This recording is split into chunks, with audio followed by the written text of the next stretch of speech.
Jeremy Segal. Thank you. I appreciate you being here. I'm glad that we finally got a chance to connect on the podcast. Yeah, thanks for having me, baby. So this is Burn the Ship, where we discuss kind of the journey as an entrepreneur, the journey as a business person, and kind of what that means to you and why you do what you do, the kind of the impact. So go ahead and give us your introduction to yourself, a little bit of a background of kind of what your businesses are, and then we'll kind of dive a little deeper. Yeah, sure. I'll try to be brief with it.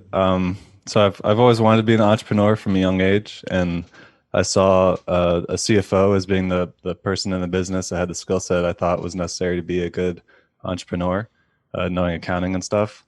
So I was laser focused on that. In school, I did accounting and finance, and masters. I did information systems to combine accounting and systems. I started out at a big four accounting firm, and I quickly realized that public companies wasn't really the skill set that I wanted. So then I moved on to implementing cloud accounting software for companies that outgrew QuickBooks. So like Intact and NetSuite, if you're familiar. Mm-hmm. And then I got my first job as a CFO when I was 25 years old. It's a 130 employee business. They did about 25 million a year in revenue. And I was like, well, this is my dream job. I got to take this. So I went and took that, and I killed it there. It was awesome. It was a lot of fun and learned a lot. And then from there, I gave myself permission to be an entrepreneur. So like before that, I never gave myself permission to go all in. So then I started a business, built it up, sold it over a 2-year period. So I went through the whole process of starting, building, and selling a business. And then I started another business, grew like 200,000 social followers for it. Um, like just entrepreneur stuff. But like the whole time I was doing it behind the scenes. I moved out of state from where I grew up. Nobody I knew had access to my information unless I met with them one-on-one. I wasn't comfortable speaking on stages or in front of groups. So I was like, at some point I realized I had some hidden knowledge that wasn't being shared. I was going to mastermind groups, and I started going to Toastmasters. And the mastermind groups really helped me discover, like, man, like I'm helping these people so much with what I know, but like, I didn't know I had that. So it was like a self-discovery thing. And then Toastmasters helped me just get in front of people, get a little more comfortable speaking in front of small groups. So a combination of those two like made me realize, okay, I've got some value I can add. How do I scale that? Or how do I keep self-developing myself to be able to share more and make a bigger impact? And so then that's when I started my podcast. And my podcast is called Why Influence. So it's like WHY Influence. So like, why are you influencing? And it's something I've always questioned because I never posted online. When I launched my podcast, my last time sharing on Facebook was 7 months prior. And I had one comment from a friend saying, dang, you're still on Facebook. So I literally like cold turkey, like this guy that you never see post online, like boom, podcast. And my podcast is asking other people, why are you posting online? Like, why are you sharing? And deep diving into that for people who are full-time social media influencers of some pretty big established people. And so like that's all just been a self-development journey for me to overcome these barriers. So it was gave myself permission to be an entrepreneur. And then for the podcast, I gave myself permission to have a voice. And that's sort of the beginnings of it, I guess. Sure. Well, I appreciate you coming on. That's the end of the podcast. No, I'm just kidding. So, okay. So what was that first company when you kind of got into your entrepreneur journey that you bought and sold in those 2 years? What kind of business was that? What did you get into? Is an e-commerce drone accessory business. So back when the DJI Phantom 1 came out, it was the beginning of like a consumer-friendly drone that was easy to use. And I was like, well, there's going to be a industry here. Let's test it. So a low barrier way of testing the market was I ordered some propellers from Alibaba from China, imported them, put them on eBay. No brand, no nothing, just accessories or replacement parts for this product. And we sold $2,000 worth of propellers in the first week that we put it up. And that was with no marketing, no brand, no nothing. So it's like, yeah, proof of concept. There's something here. Let's figure out what else these people need. Started getting more replacement parts, more accessories. Started getting more complex. Like we realized people couldn't watch the GoPro footage while they flew. This was before, a little bit before today's technology.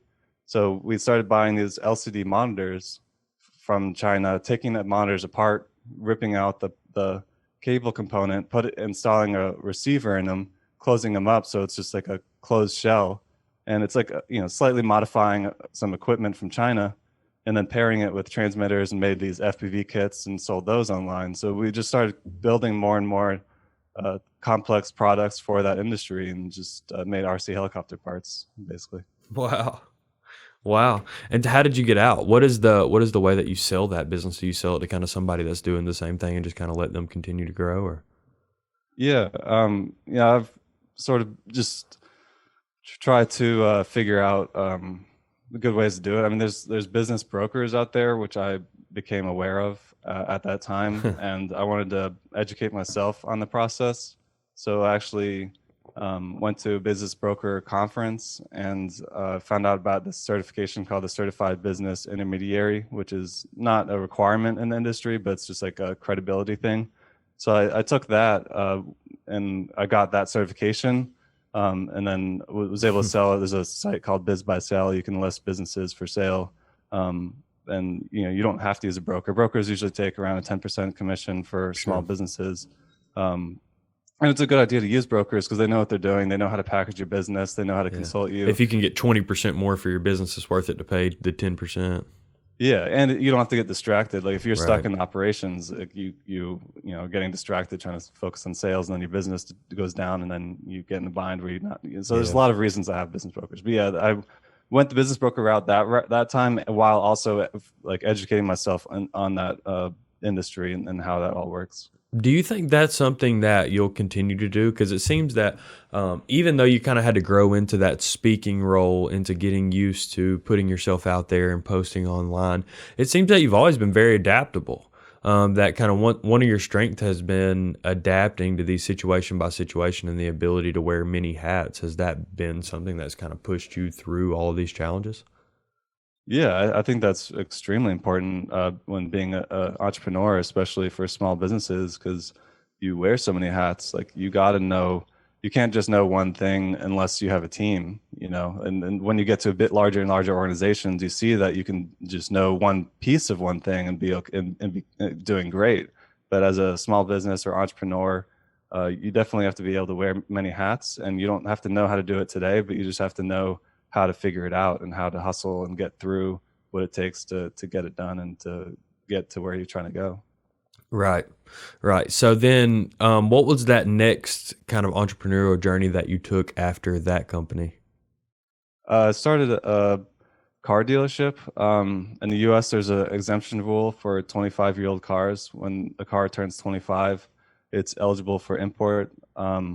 So cars that were never legal in the US, when they turn 25 years old, they become legal for importing. So there's some classic Japanese sport cars that were never in the US that became eligible around the time that I had just sold that business. The Nissan Skyline GTR, if you're familiar. Right. Oh, I'm very familiar. So I did a similar thing where I tested the market. We bought one in Canada. Canada has a 15-year rule. So I found one that was made the first month in the year manufacturing in Canada.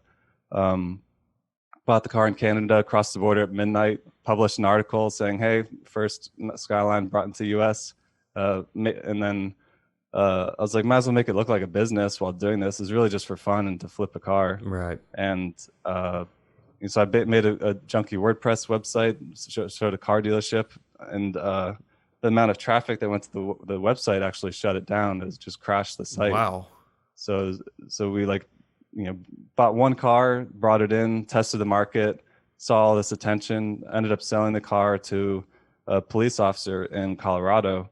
And a few months into the business, at that point we knew it was a business. So then we started had to figure it out. Like, Right. didn't know how to do a car dealership. That's just a lot of moving parts logistically. Yeah.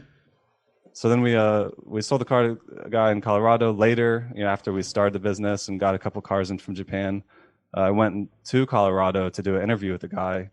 He got permission for him to wear his police uniform during the interview. So now you have this police officer in front of this like high-end Japanese classic sports car talking about his experience getting it. And that video went viral too. So that got about 1.5 million views on YouTube, another like 2 or 3 million views on Facebook. So a couple of viral moments just like got that business sort of established off the ground. So what was the lifespan of that business? Are you guys responsible for like 80% of the Skylines in the United States now, or something crazy?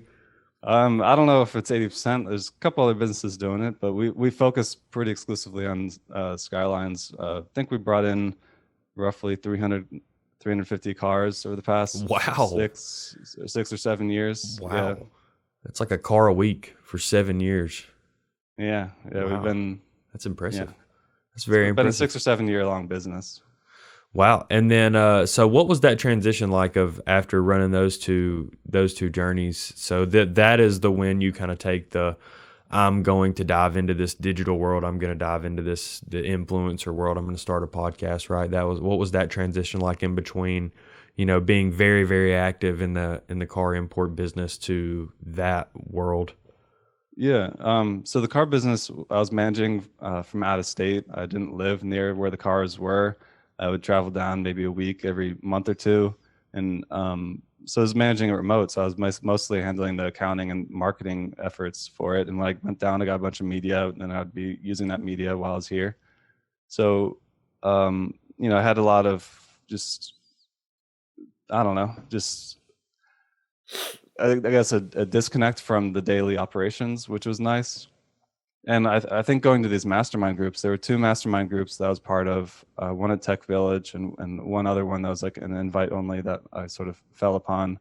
And I got to present at one of them twice, and both times is like the first time is like, well, how'd you do that? Like these trend spottings. It was like what they realized that I had a knack for, and like they kept questioning me on it. I couldn't clearly articulate what it was. I was just explaining what I was doing and what I did. Right. Um, so that was like a wake up call for me. It's like I don't even know what I'm good at, or like how to explain what I'm good at. And then the other mastermind group, like it was a little bit less lower tiered, I'd say, and that one, I was just like, could help someone like in a minute or 2 minutes. I could tell them exactly what their problem was and like how to fix it, and like what the next steps are, and like what would be considered to hold them accountable, so that next time I see them, it'd be like, hey, you made progress, where are you at now, kind of thing. Right. And like I never knew I had that skill. So figuring those out sort of gave me realization that like my voice mattered, and that I should probably try to help more people. And then Toastmasters was an opportunity to sort of start overcoming that, but I never really thought about putting myself in my car brand. Like anytime I was in a picture or video, I'd edit myself out. Like I know Right. exactly which picture or video like my like hand was in for the first 6 years of that, 5 years of that business. Um, so I was very intentionally behind the scenes. Right. Is that one of the goals of your podcast is to help other people wane out of that shell? Yeah, because I figured out I have hidden wisdom and knowledge that I had to discover, and that I'm able to share, and I felt like other people have that too. So that is a major piece of why I started. Because one, I wanted to overcome my barriers, but I wanted to share my journey while I was doing it, so that I could help other people overcome their barriers. And I'm asking the questions that would get other people to overcome their barriers. Um, and then so that they can make a bigger impact. And I think that is the bigger why behind it for me, because I know that I can only make so much impact as me and an individual, but if I enable you and 10 other yous to overcome your barriers to sharing, then that's leveraging more people to make a positive impact. And the more the people that like are able to make a positive impact, just speeds up Sure. the evolution of the human race, essentially. Right. How do you identify someone that is a good guest for your podcast? So I look for people who are either full time or on the cusp of going full time, influencer, content creator, thought leader. So, full time YouTuber, full time TikToker, full time public speaker, any kind of platform. It's platform agnostic, but they have to be full time into it. So they're making most likely a living. So we can talk about how they're making money doing it. They have to have proven that they've overcome the barriers that it takes to continue doing it. So it's not just about getting started. Like anybody can start and maybe even get lucky and have some viral content, but nobody, it's much harder to be consistent for 3 years, 4 years, 6 years on YouTube. If you're consistent like that, then there's something there that's, a pretty deep underlying why of like what's motivating you. And those are the kind of people I like to talk to. Sure. Sure. That makes a lot of sense. And tell me a little bit about the AIT and what that stands for and how you guys kind of got started that, what your mission is there. Yeah, so after a little while of the podcast, like I saw the listener numbers going up, but it's relatively quiet. Like you don't really hear much unless people go way out of their way to reach out to you. Right. So I saw a lacking component there of just like engagement. So I started a meetup similar to your meetup, just focused on influencers and thought leaders. So I've been doing that for a little over a year now, a weekly meetup, virtual, and a community was built there. And through that community, every meetup I would be sending out surveys and getting feedback, and then we'd be talking about the feedback, and just it evolved into realizing that there's a gap in the marketplace for a professional association for influencers and thought leaders. So that's what the AIT is. We launched at the December 2020, about 4 months ago now, and we got about 55 founding members, and it's the foundation of a professional association for influencers and thought leaders. There's associations for basically every industry out there. Right. There's all kinds of associations, and even for influencers and thought leaders, there are associations that apply to them, such as National Speaker Association is one example for public speakers, and that does have overlap with doing podcasting and being able to market yourself as a speaker. And getting your voice out there. But we felt that there was like a gap in the marketplace for just like something that really could help you build capability and network with other people with the sole purpose of being an individual content creator full time. Right. So what is kind of the impact that you guys want to have there with that community? What is kind of the benefit or the value of creating that community to you and to the people that are active? Yeah, I think the number one component would be to build is the networking component is a big piece of it. So being able to meet with other serious people that are dedicated to approaching this. Another is building capability. So everyone in there is just like brilliant in their own ways. So them getting opportunity to share that with the community and then getting that exposure to the community, so then people know them, and it's just like a cycle like that right now, is just like really valuable. And the positive feedback that we've Sure. been experiencing just in a couple months has been tremendous. And it's just it's one of the start ugly things. It's not perfect. Right. It's got to start somehow, and you tweak it as you go. Well, I'm interested in how this kind of develops, and one of the reasons is kind of something that I've been talking about, especially with Tristan over the last few months, is how there are people that are so skilled in these areas of content creation, whether that be on the technical side or the content side. It's interesting to me how that industry is going to continue to develop, because obviously we see the value there monetarily for eyeballs on advertising, eyeballs, and just traffic in any given one direction on the internet. The value of something being clickable, the value of something being searchable.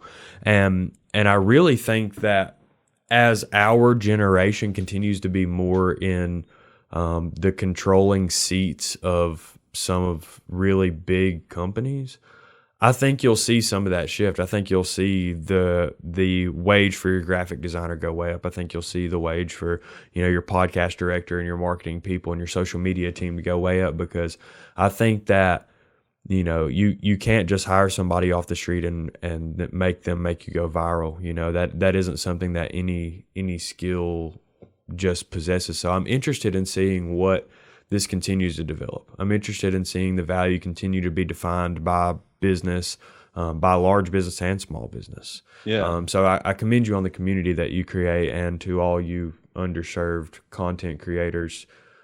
The tide is turning with you. I think that is evident.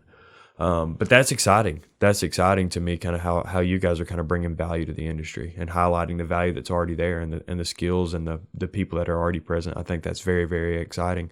Do you think that industry of content and influence and social media is an underserved industry as far as direction goes? Do you think there should be kind of some more direction and kind of teachings about how you can make money there on whatever level, or is it just still kind of the Wild West? I feel like there's a lot of understanding of what goes on the internet, but not a lot of replication. Everything always changes, so it's almost like, what do you learn? And the only way to learn is like immerse yourself in the culture on the internet. So, what do you think is that direction? What do you think? How does this sphere grow?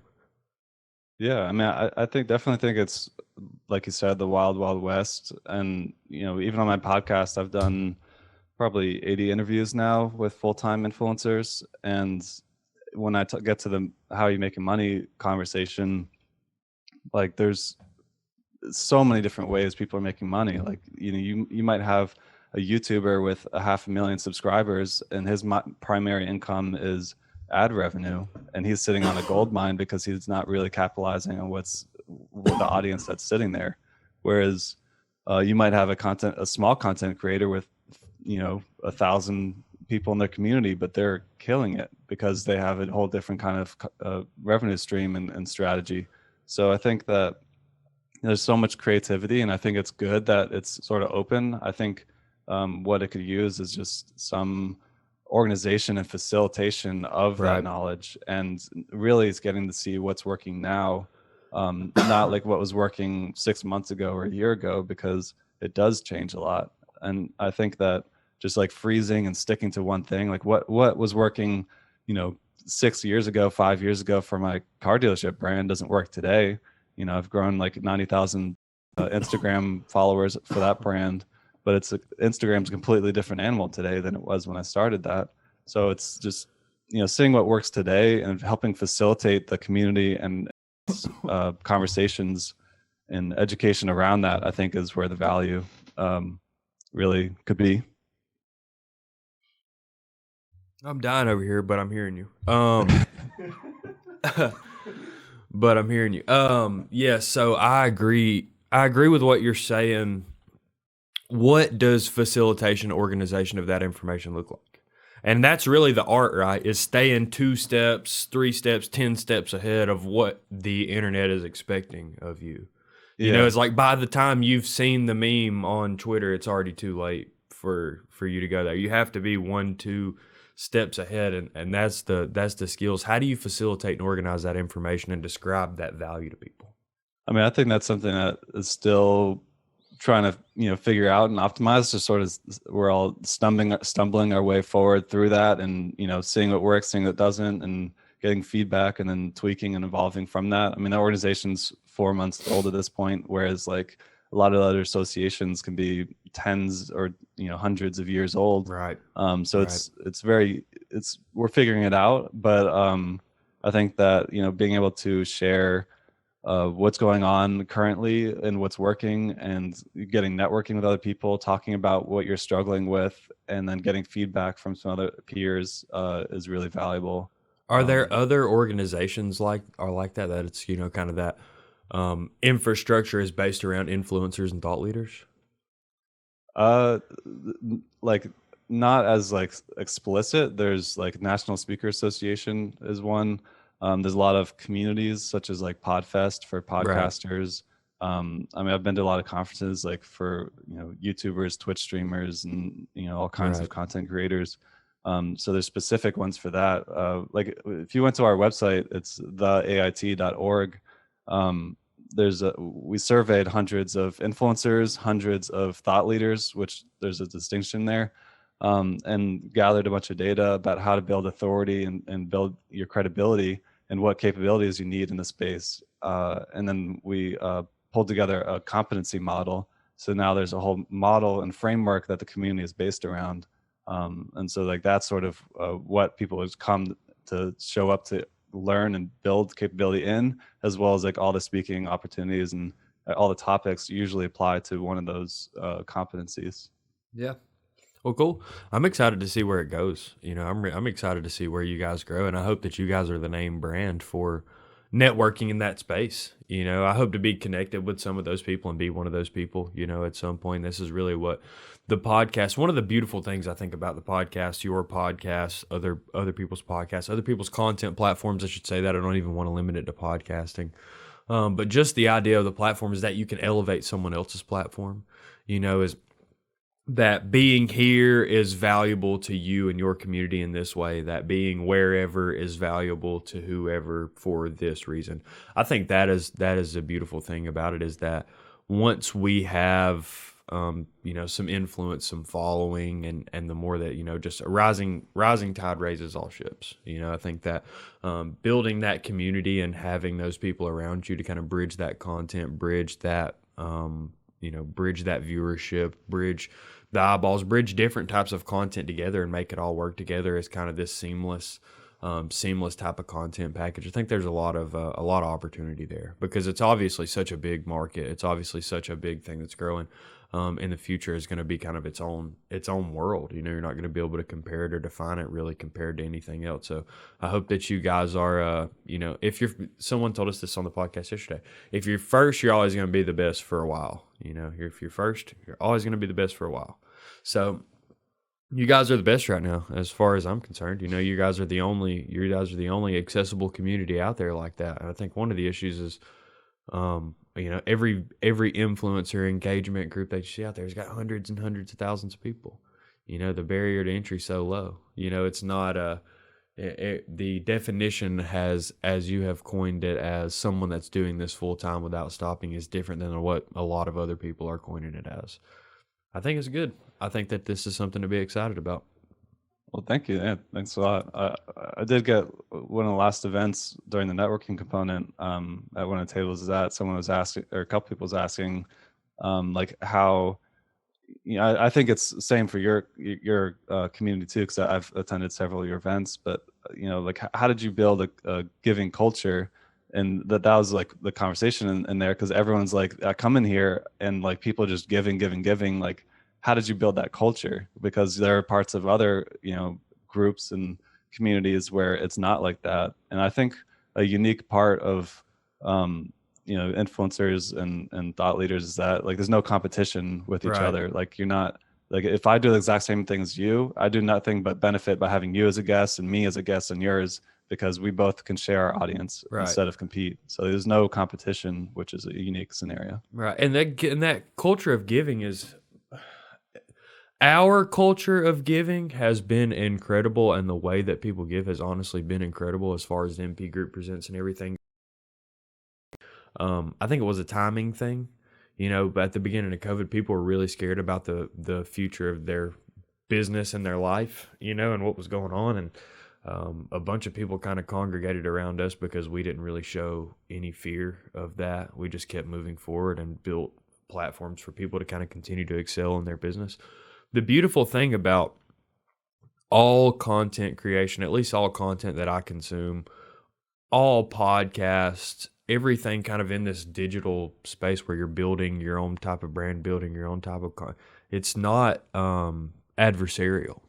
As you do nothing but, if you're on Twitch and you're looking to grow on Twitch, you're doing nothing but playing with other people that are streaming. You're sending one of the most awesome thing about Twitch that I see all the time is raids and gifted subs and people wagering each other. Is like, if I lose this wager against you, I'll give 20 subs to your community so that people can chat during sub only, and so that you make more money. I think that all content there's not enough competition yet. There's too many eyeballs. There's not enough competition as far as content goes yet for anything to be worried about.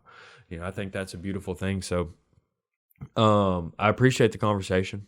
I appreciate you coming on to tell us about what you're doing. I want to ask also kind of what can we do to help you? Is there anything, what does that person look like that you're looking like to be referred to, if any of our listeners are that person or know that person? Yeah, I appreciate you asking and for having me on the show. That's been great. I guess I didn't really come on here with any plan there. I think that the future of where things are headed, I definitely see, like, whether you're a solopreneur, a content creator, or even a climbing the corporate ladder, I think there's value for building a personal brand around yourself, because in the future, if there's a leadership role at an organization, if there's someone who's an extreme expert versus someone who's just under that level of expertise but has a huge name in the industry, an organization is going to want the person with the name, because that Right. credibility is going to help lift the organization, and it's going to help their stock price go up and blah, blah, blah. So I think that, building a brand is a slow process and takes time. And I think it's valuable for anybody who wants to invest into their personal selves to do that. So I guess, I encourage you, who's listening to just, if you're not doing that, to maybe just start exploring ideas or thinking about or seeing how other people are doing it, and just being more self-aware around that. And I think that over time you might start seeing the value there. And like if you wanted to tune into my podcast, that'd be great. I interview some awesome people. Yeah, we'll link it. If you want to join my community, I've got a weekly meetup. So you can just PM me or email me and I'll send you the link. Happy to share. And yeah, just happy to connect. And if there's any way I can help you with whatever you're doing, entrepreneur or whatever, I try to be available. Can't guarantee I can get to everyone, but feel free to reach out, LinkedIn or email, PM, and pretty much anything works. So I'll go to my phone. Sure. How do people find you? What is that? What are you on LinkedIn, email? Probably the easiest way is I've got like a link tree. It's tree.yinfluence.com. So it's tree, TREE.yinfluence, WHYinfluence.com. And then that has like my link tree. But Perfect. Otherwise, you can just go to my website and shoot me an email. So it's yinfluence.com, and there's a contact form. Cool. Exciting things in the future, my friend. I really do think so. For your community, for your content, for your platform, all of it's going to be good. Thank you. I appreciate your time today. Likewise to you as well. Yeah, good luck with the podcast and with everything. Keep up the good work. It's been impressive seeing what you've been doing. Thanks, man. I appreciate that. Hang around our networking group some more. Get some cool people. Yeah, we'll do. Cool. Thanks.